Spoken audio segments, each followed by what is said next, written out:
kaul. Sing inti sarine sadasara panjenengan anggene kagungan putra Mbak Siti wis mentas anggene sekolah, wis tumata kang dadi uripe lan pikantuk jodoh bakale ditanggapne wayang tur bintang tamune kudu Niken Salindri regane pira wae ora bakal dinyang. Nek ngono kuwi, mila dipun sekseni sedaya para lenggah ujar kaul nadaripun Pak Margono sakmenika sampun lunas nggih Bapak Ibu nggih. Jenengan sekseni sampun lunas, mboten wonten jamu ingkang utang lan mboten wonten ingkang ngutangaken, tegesipun rampung ing dinten menika. Oh iya kaya ngono. Mula kang mangkono yo ripalungguhan iki sing dianti-anti karo para lenggah dasare engko yen bar genduk Niken nembang kersane Pak Margono karo Bu Sri arep munggah panggung. Ya, aku yo ora nyuwun apa-apa ning dalem wis ngendika dhewe Pak Dalang kula mangke badhe nyawer. Alhamdulillah. Ya, muga-muga bisa dadi berkah. Nduk Niken coba kaya apa sing minangka salam pambuka sing alus luwih dhisik. Aturna ya kuwi pangkur sing biyen nate ditulis karo bapakmu, mengko dibacoke langgame ya kuwi impenku. Nah, ngono kuwi Niken Salindri iso nembang klasik. Ketika wis pinter nduk cah iki. Ha iya, ngono kuwi ya. Nggih, karena penggalihe marem rasane Pak Margono lan Bu Sri Dwi Astuti aturna pangkure luwih dhisik sandi asmamu pribadi ya kuwi Dimas Niken Salindri. Ya ndak? Dimana putra yang ram boka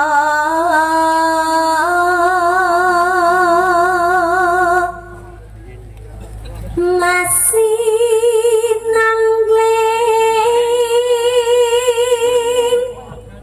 cahaya niraka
matur sembah nuwun ya nduk sak langgame pisan impenku.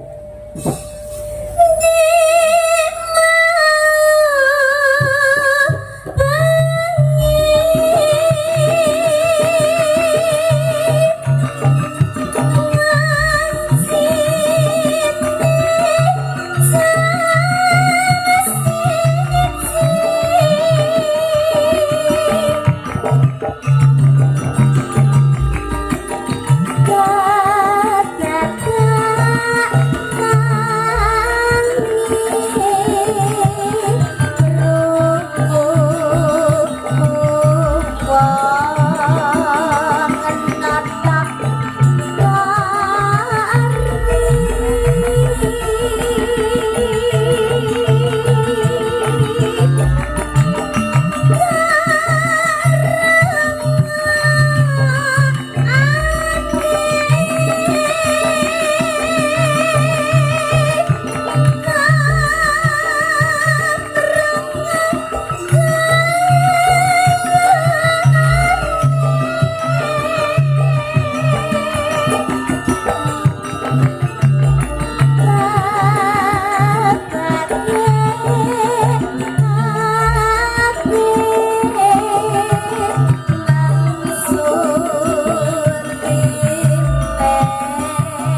Campur sari nenggen dangdut utawa musik ning nyatane genduk niken Salindri ngaturake langgam sing aluse kaya ngene ya ngrasa laras lan kepenak ya para lenggah men saya semangat genduk niken Salindri nyuwun tepuk tangan yang meriah untuk niken Salindri